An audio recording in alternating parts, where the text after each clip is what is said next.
Und da, genau, das kommt nämlich jetzt. Und zwar, dass es dort eben Monitore gab. Hier wird es als Himmelstore beschrieben. Ne? Ja. 16. Satz. In diesem ersten Himmelstore, Sichtschirm, Monitor, also ward kein Geheimnis verberget, denn der Soha, das strahlende Licht, alles durchdringende Suchstrahlen, dringete in den kleinsten Raum der Hütten und offenbarte das letzte darinnen Vertrauete und Geheime. Ja, das musst du dir aber nicht vorstellen wie ein Bildschirm. Ja. Sondern das ist, wie man sagt, ein Holograph. Mhm. Du weißt, was ein Holograph ist. Ja. Oder? Ja. Es wird also projiziert. Wir sind so weit auf unserer Erde, dass wir das auch können. Mhm. Aber es ist stationär. Mhm. Oder? Und dortmal die SAP-Technik, die dortmal verwendet ist, so wie sie heute auch bei denen gang und gäbe wäre, oder? Wird das einfach irgendwo, wo sie wollen, wo es soll hergestellt werden, können sie das durch Energien, wo sie dort her schicken, können sie ein Hologramm erzeugen. Oder wir auf unserer Welt, mit unserer Technik sind heutzutage nur fähig, ein Hologramm erzeugen von einem bestimmten Punkt an einem bestimmten Punkt her. Mhm. Von einem bestimmten Punkt aus. Und sie können das über sehr weite Distanzen, wo unter Umständen nicht einmal auf der Erde sind, können projizieren, dass da erschienen sind, dass man das gesehen hat und dass das, wie soll ich sagen, es ist einfach sichtbar geworden, wie ein Hologramm eben sichtbar wird. Ja. Oder? Wo das Hologramm auch lebendig ist, weißt, wo Bewegungen siehst und alles zusammen, wo ja, wie einen Film gucken im Grunde. Ja, also, nur, dass es eben holographisch ist, oder? Also, ein holographisch ist etwas ganz anderes, als das Filmtechnik hat, oder? Ja. Wo auf einem Schirm oder auf einer Leinwand etwas erscheint. Ein Hologramm ist einfach in der Luft. Ja, das ist dreidimensional. Ja, dreidimensional. Ein Bildschirm ist ja immer flach und zweidimensional. Ja. Aber ja, das kann ich mir schon gut vorstellen. Und das ist mal, auch heute noch Menschen, die das nicht kennen, die sagen, das ist geisterhaft. Und das ist auch eine Projektion. Ja. Aber eben eine dreidimensionale Projektion. Ja, genau. Ja, kannst du auch gehen und das von hinten dir beobachten. Ja, genau. Ja. Und das wird heute noch nicht begriffen, dass das auf diese Art und Weise wirklich funktioniert, wie es dort mal schon funktioniert hat. Ja. Wenn heute ein Mensch sieht und keine Ahnung hat, von einem Hologramm, der wird halb wahnsinnig oder weiss ich was, oder? Ja. Oder? Ja, der fängt an fantasieren und sagt, das sind Heilige, das ist der liebe Gott und weiss ich was alles, oder? Mhm. Ja. Aber was ich hier nicht verstehe, ist hier in diesem ersten Himmelstore, also ward kein Geheimnis verberget, denn der Soha dringete in den kleinsten Raum. Unser Zentrum, Medizinzentrum wird ja auch Soha-Zentrum genannt. Ja.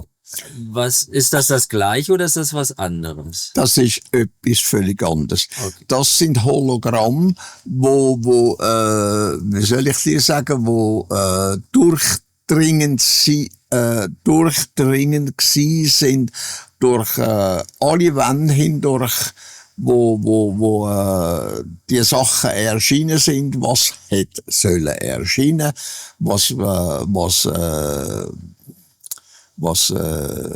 wie soll ich sagen, was hat müssen sein, was man hat wollen darstellen, was man hat wollen zeigen und so weiter und so fort. Und die Hologramm, wo dort mal diesbezüglich verwendet worden sind so gewesen, dass sie sogar die Wand durchdrungen haben und im anderen Raum erschienen sind. Was hat müssen erscheinen? Was hat müssen gezeigt werden? Ja, ich stelle mir das so vor, dass es nicht einfach an einem Punkt war, sondern durchdringend durch alle Wände, durch die Häuser durch und alles zusammen. ja, das, was du dir anschauen möchtest, dort wird sozusagen die Information abgegriffen und dann kannst du das halt sehen, dann wird's dir projiziert. Ja, nicht egal. einfach abgegriffen. Das ist am besten kann ich dir das erklären, wenn du Wände hast, wo Glas sind, zum Beispiel statt gemauerte Wände, nur gläsige Wände, wo durchsichtig sind, wo das Licht durch mag.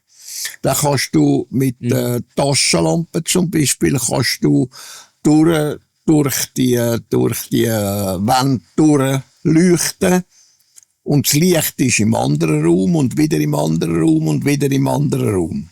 So viele Räume wie dann vorhanden sind. Oder? Und der Serreweg hat das Hologramm dort mal ein Serreweg funktioniert, dass das durch Wand durchgegangen ist, oder? Und im anderen Raum hast du das wieder gesehen und im nächsten Raum hast du das wieder gesehen und so weiter und so fort. Ja. Ja. Nur, dass dort eben feste Wände sind und nicht Glaswände.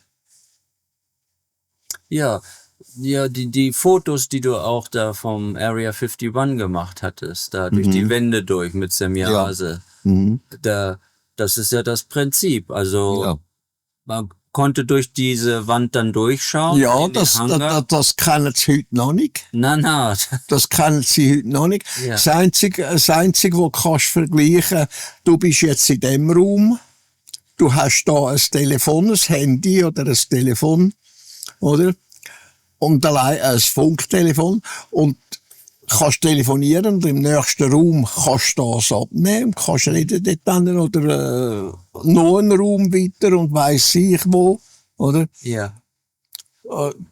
Da ist es einfach die Schwingungen von der Energie, elektrische Energie und so weiter und so fort, wo da wirken tut. Und dort ist es eben die holographische Energie. Ja, genau, sichtbar dann. Ja. Und genau, dass Emanuel das dann halt sieht, wie die Menschen wirklich leben. Und aber ist das so, dass man da dann immer hinreisen muss oder ist es egal? Nein, das ist egal. Für die Technik, die verwendet worden ist, und die haben sie sicher noch verbessert bis heutzutage, oder? Da haben sie nicht müssen extra zur Erde kommen, das ist durch den Weltraum durchgegangen. Ah, so weit. Und durch unser ganzes Sonnensystem durch. Oder? Ich weiss nicht, das Vater hat einmal davon geredet, von Lichtjahren, von etwa 1500 oder 1600 Lichtjahre weit. Sei das möglich. Also, das ist 1940er Jahre ist das einmal gewesen, wo er das gesagt hat. Und da hat er von 15 oder 1600 Lichtjahren hat er geredet, dass die die holographischen Sachen können gesendet werden und sich manifestieren. Okay. 15, 16, stell dir mal vor, das 15, ist 1600 Lichtjahre. Ja. Ja, unglaublich. Ja. Dann heißt es weiter, 20. Satz. Unweit dieser 3 Himmelstore ward der Palast des Ischwisch erbauet, des Herrschers dieser Menschengeschlechter und der weithergereiseten aus den Tiefen des Himmels, Weltenraumes, der Himmelssöhne der Wächterengel. Und dann in diesem Palaste lenkete der Ischwisch die von ihm in seinem Auftrag durch die Himmelssöhne gezeugeten Menschengeschlechter, weiße, schwarze, gelbe und rote, und über sein Gefolge die Himmelssöhne. Ja, aber das ist alles in dem deren Universum passiert. Das ist nicht im Ankar-Universum passiert. Das ist alles zusammen da passiert. Ja. Von diesen Himmelssöhnen, von diesen Engeln und so weiter, wie es dort mal geheissen hat, oder heute haben sie andere Begriffe, oder? Das ist alles in dem Paralleluniversum ist das gewesen. Ja. Es ist also nicht in einem anderen Paralleluniversum gewesen, sondern in dem Universum. Also hat es dann Menschengeschlechter gegeben, die von den Weithergereisten gezeugt wurden? Richtig. Aber es gibt ja auch eben, wie wir da schon drüber sprachen, dass Maria führt auf Adam zurück, die Mutter von Emanuel. Ja. Und Adam wurde von Semjasa Ja. gezeugt. Und Gabriel, der Plejare, hat Emanuel gezeugt. Ja, du musst dir vorstellen, die Plejaren, die haben mal, das machen sie auch heute nicht mehr, haben sie sich in das und dieses und jenes haben sie sich eingemischt, unerkannt, ohne dass man gewusst hat, dass sie aus einem anderen Universum entstanden. Ja. Haben sie sich eingemischt gehabt. Und Ja. das machen sie ja heute nicht mehr. Und sie sagen, wir wollen absolut nichts zu tun haben mit den weit hergereisten, mit diesen sogenannten UFO und weiss ich, wie alles genannt wird. Da halten sich strikt draus. Ja. Dann, sie wollen nicht, dass irgendwelche von da ins Ankar-Universum kommen und dort anfangen, Streit suchen und Macht suchen und so weiter und so fort. Und das wird streng vermieden. Ja. Schon seit 25 Millionen Jahren. Ja. Aber die Lehre von Nokodemion ist ihnen auch bekannt, den Weithergereisten. Nein, Ist ihnen nicht bekannt. nein. Es ist nichts bekannt auf der Erde vom Nokodemion. Man hat das alles weggedruckt, man hat Götterwelten erfunden und so weiter und so fort. Und man hat aus dem, was gebracht worden ist, genau das Gegenteil gemacht von dem, was hätte sollen. Es hätte eigentlich auf der Erde hätte alles sollen friedlich werden, statt Streit und Krach und Mord und Totschlag und Krieg und alles das. Das hätte müssen vermieden werden. Es ist aber nicht gelungen. Dann es sind von diesen weit hergereisten einige dahergekommen, wo eben Krieg gemacht haben, wo Streit gemacht haben und so weiter. Und das hat sich da, auf die ganze Welt hat sich das verbreitet. Und es ist also nicht gelungen, dass im Nokodemion seine Lehre durchgedrungen hat. Auch beim Immanuel dort. Es sind schon Künder sind gebracht worden, die Lehre gebracht worden von den Kündern, muss man sagen.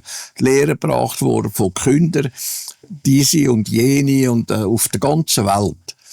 Aber im Mittleren Osten hauptsächlich hat sich dann angefangen, alles zu konzentrieren, wo eine Weltreligion daraus entstanden ist, oder? Und dann nachher wieder eine Weltreligion entstanden ist, genau so, wie das passiert ist im Osten hin mit dem Hinduismus und so weiter und so fort. Oder Taoismus und weiss ich was alles, oder?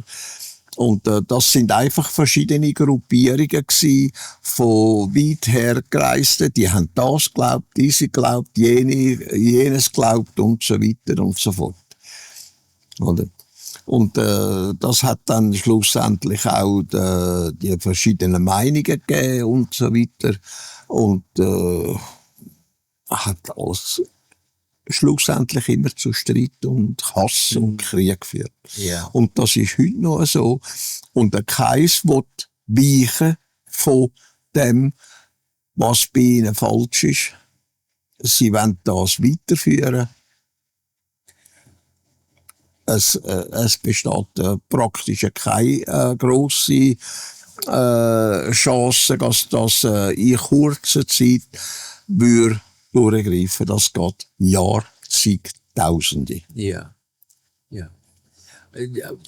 Also die weit hergereisten sind dann sozusagen die eben auch Menschengeschlechter gezeugt haben, Genau. aber zusätzlich eben auch, dass es Friedvolle unter ihnen gab und dann eben auch die Kriegsparteien. Genau, wie heute. Wie bei uns man auch. hat Länder, wo halbwegs friedlich sind. Es hat Menschen unter denen halbwegs Friedlichen, wo wirklich friedlich sind, wo gar nichts wollen, von Rache und Mord und Totschlag und so weiter und so fort, wo wirklich friedlich sind.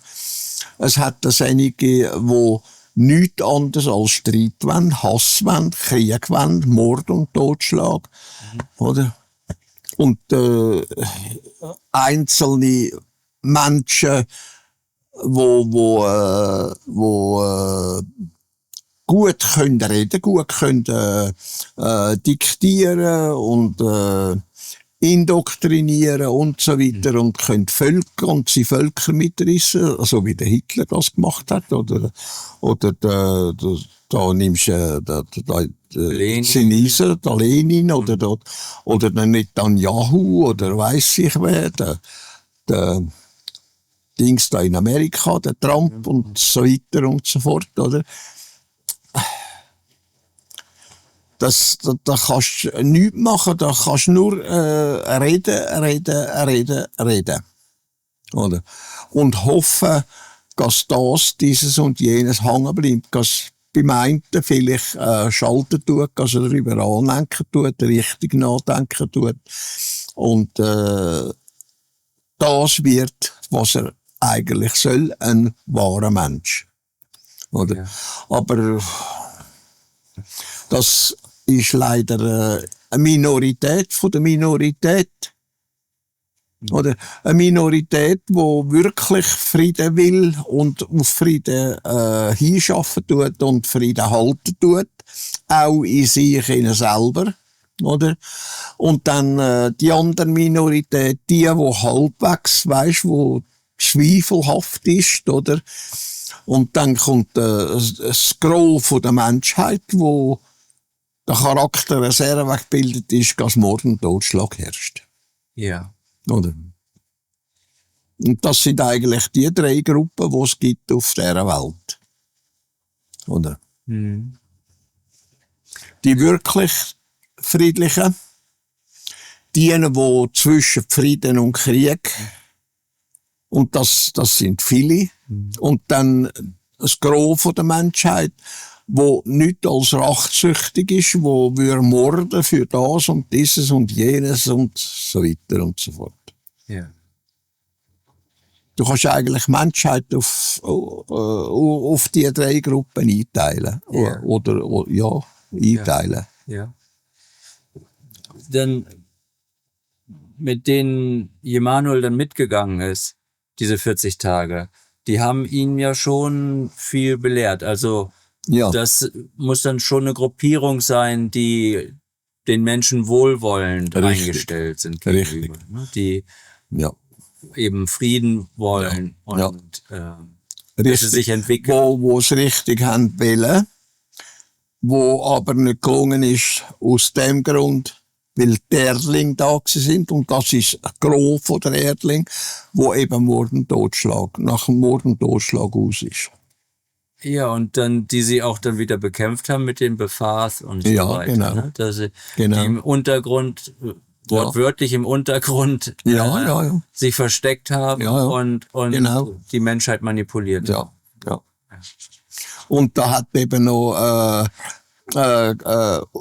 weit hergereiste gehabt, wo das Gruppierungen gsi sind, wo recht bösartig sind, wo sich da auf der Erde festgesetzt haben und Unheil angerichtet haben. Auf die Art und Weise, oder?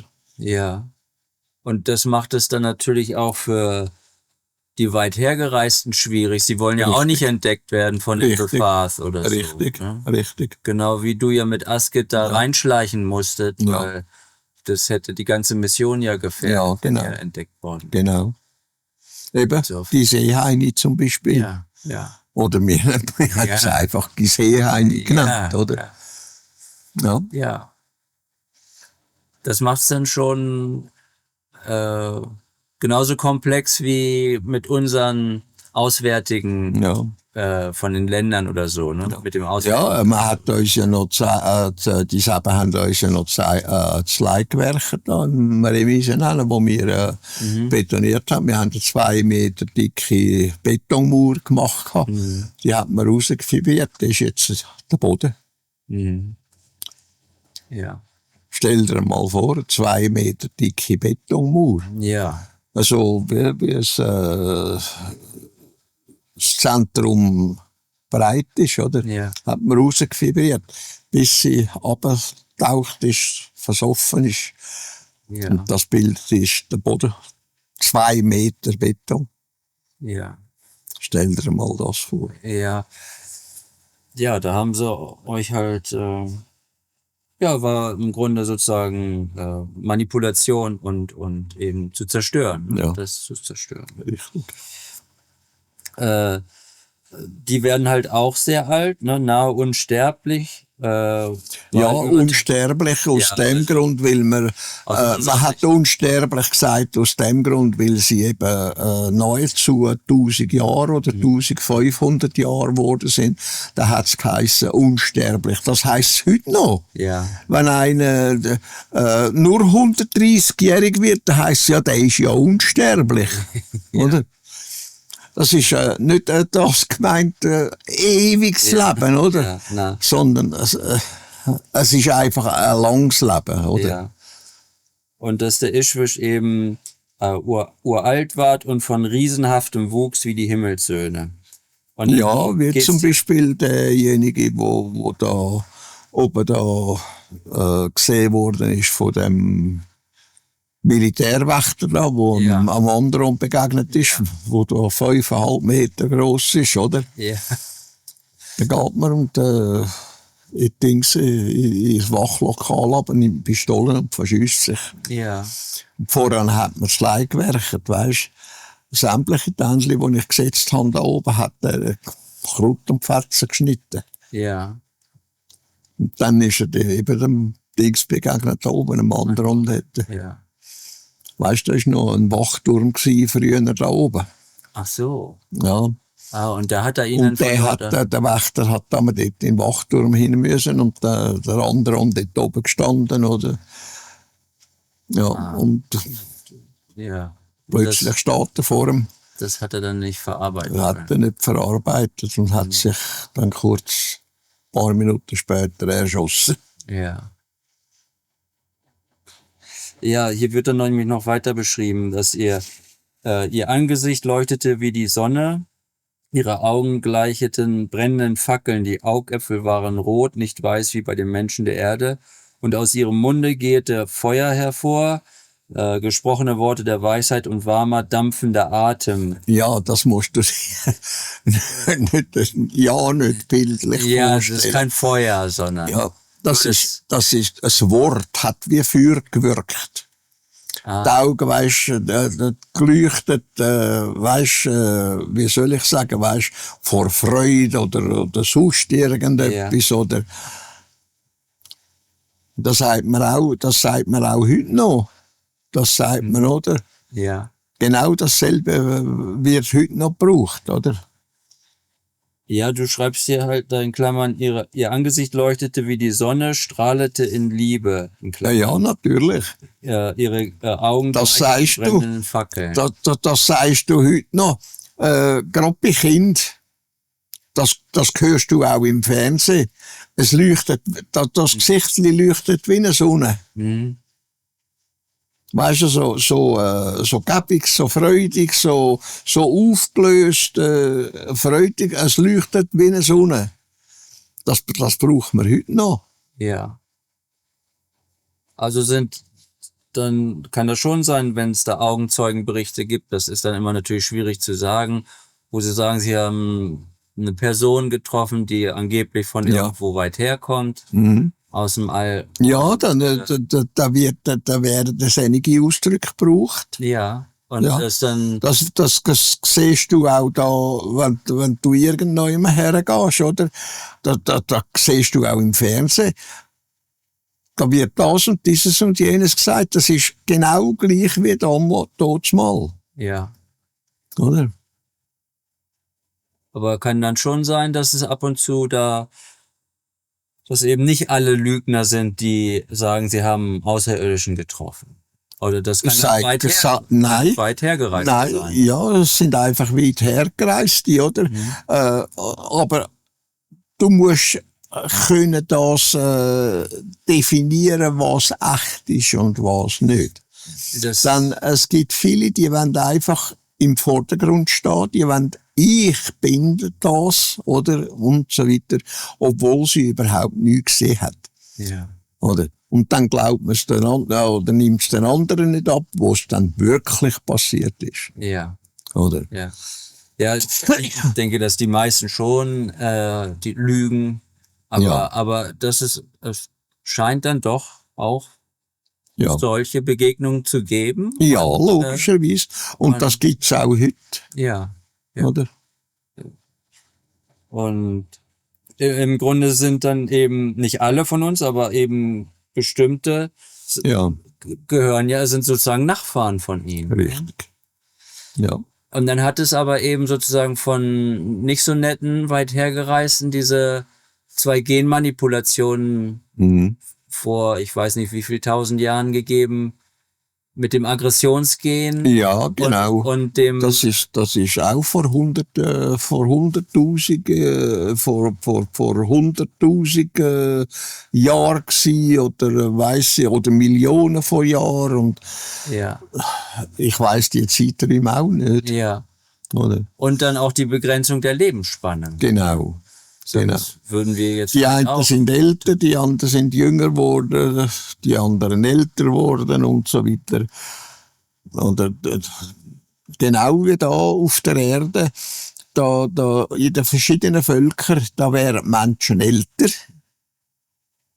Oder einige, die wären nicht so alt. Wenn du die Europäer nimmst, wo früher, vor etwa 60, 70 Jahren, da sind sie noch 50, 60-jährig geworden. Heute wären sie 100 bis 130.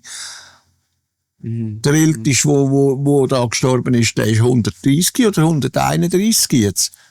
Oder? Ja. Früher sind Menschen 50, 60-jährig geworden. Früher sogar noch nur 20, 30 Jahre alt. Oder?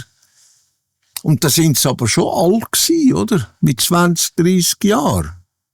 Oder? Ja, kann man sich.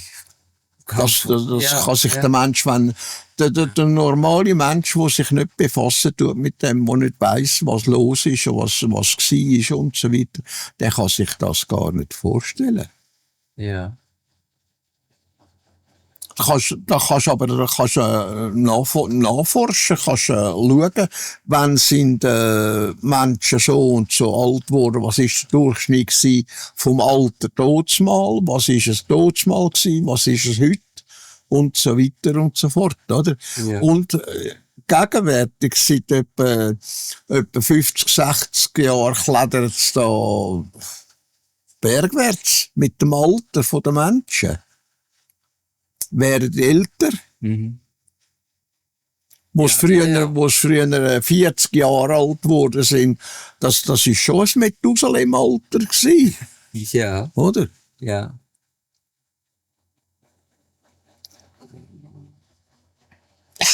Ja, Ja, ich glaube, ja, das war's für so das Kapitel. Hier das einzige, was ich noch gerne fragen wollte, war hier, es wird dann eben gesagt, dass seit der Zeit beginnete Jemanuel an zu lehren und sagete, tuet Buße und führet weder Krieg noch Hass und kehret euch nicht den Gottkulten zu, also aber der Liebe und Wahrheit und dem Wissen und dem Frieden und dem Gleichklang, Klammern Harmonie, denn durch sie allein beginnet das wahre Leben. ja, genau. Und Und das ist was der Nokodemion gelehrt hat. Und der ist ja aus der Ebene Arahat, ist retour geschickt worden in die materielle Welt, oder? ja, Damit gelernt wird, es muss Frieden sein.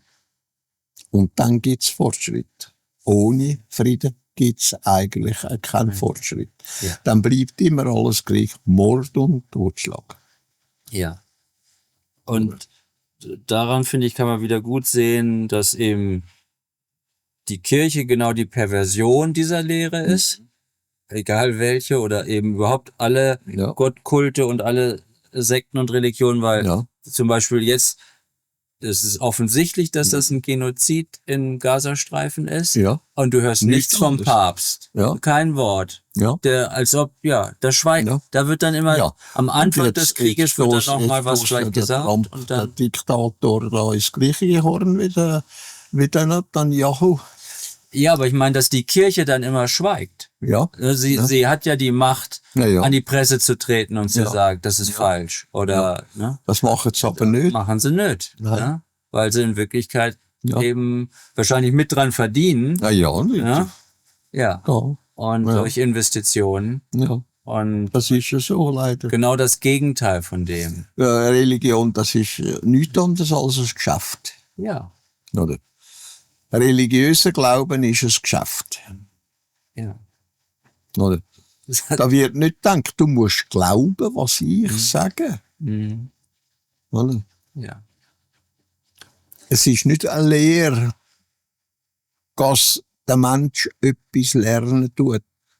Selber sich wird als das, was er muss sein, als ein friedliches Wesen, wo hilfreich ist gegenüber der Schöpfung, also gegenüber der Natur, dass er sie pflegen tut, dass er sie ehren tut, dass er sie würdigen tut. Und dazu gehört auch der Mensch und jedes sonstige Lebewesen, ob es Tiere sind, Tiere oder Getier oder sonst Lebewesen, irgendwelche. Oder? Ja. Ja. Das wird durch die Religion halt nicht gelehrt. Na, das, Die Religion, wenn du Bibel, alleine die Bibel einmal nimmst, oder weißt, das gibt ja verschiedene, von den verschiedenen Sekten gibt's verschiedene Bibeln. Oder weißt, es ist nicht jede Bibel gleich, oder? unterschiedliche Übersetzungen und so weiter. Ja, nicht nur das, sondern auch anders aufbauen, anders Glaubenzeug und anders weiss ich was alles, andere Lehren und so weiter und so fort. Es ist aber schon in diesen Bibeln ist Mord und Totschlag programmiert, Ja. oder? Was heisst umbringen und so weiter und so fort. Ja, ich weiß nicht in welchem Buch Mose, aber da reiht sich ein Genozid an den nächsten. Ja, genau. So wird's auch beschrieben. Ne? Ja. Dann hat das Volk ausgelöscht Ja. oder das Geschlecht Ja. das Geschlecht und so weiter. Und das ist einfach nicht richtig, Ja. oder? Ja, man sieht, wo da der Schwerpunkt dann wieder Ja. ist. Ne? Genau. Ja. Ja. Vielen Dank. Gut, gern geschehen.